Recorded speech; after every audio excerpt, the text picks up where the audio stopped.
You can, or you can be this lazy. Don't change the beginning value for, in this case, n, and just simply list out the first couple terms. You can clearly see what a is, and you can clearly see what r is. It works just as well. I agree completely. There's not just one way to look at this. I'm just kind of playing around a little bit, messing around with these index variables where they start, because it becomes funny important later on. Maybe not this semester, but certainly when I use what we call power solutions techniques for solving DEs, then it becomes immediately important that you're proficient in manipulating the starting value. So I'm just tricking you into getting here. And I maintain to put this in my darn standard form on the left board very top. Shoot, you guys, it's starting to look good. I guess I really do have a negative 2/5 raised to a nice clean k power, as long as I shave off a negative 2 to the 4th. I just did. And so clearly, this particular geometric series converges because r in absolute values is between 1 and negative 1, since r is negative 2/5. And I maintain what I get as my a over my 1 minus my r. Or shall I say, my a divided by, is that 7/5? Oh, jeepers. Is that an 80 over 7? That's the sum of that geometric series.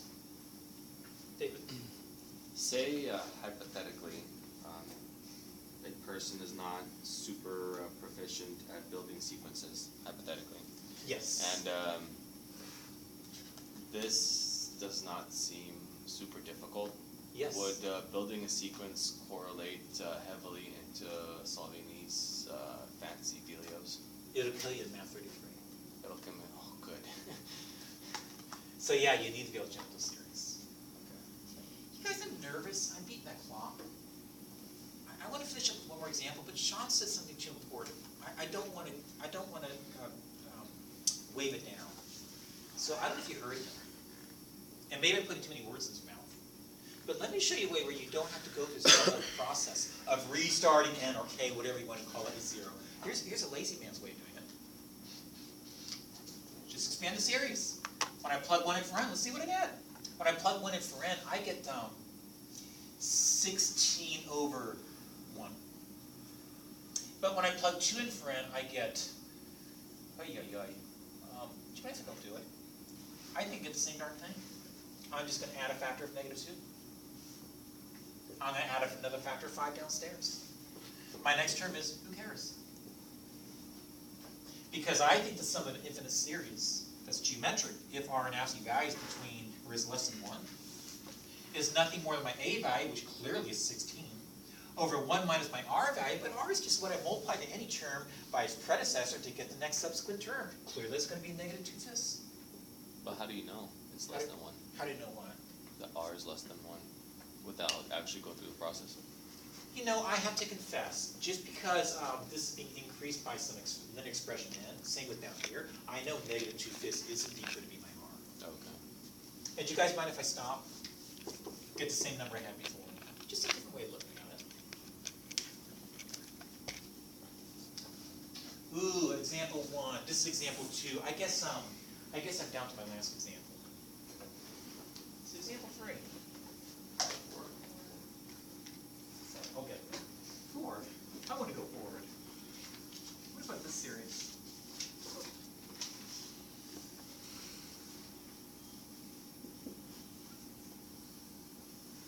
Definitely not geometric. But you guys, this one seems tricky initially, but when you see me expand it, it turns out to be a really nice series. Sorry, I need to talk about it, don't I? As n ranges from 1 on up. My apologies. It's an infinite series, but not geometric. However, if I consider the nth term or having the kth term as a sequence of partial sums,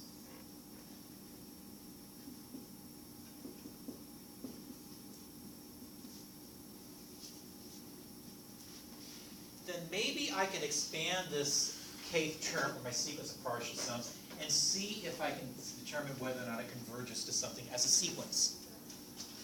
Okay, so let me expand. I think this is nothing more than this. You guys, I can factor this, can't I?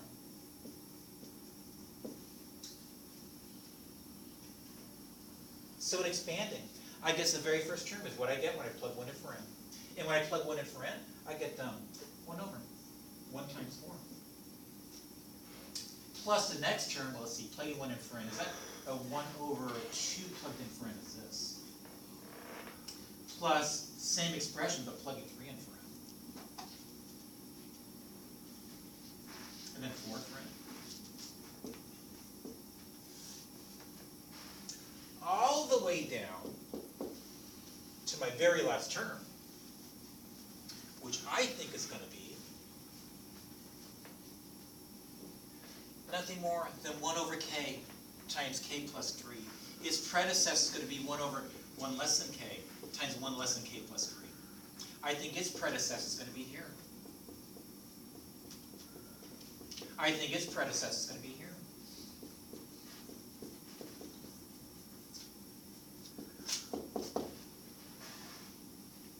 But you got to confess, when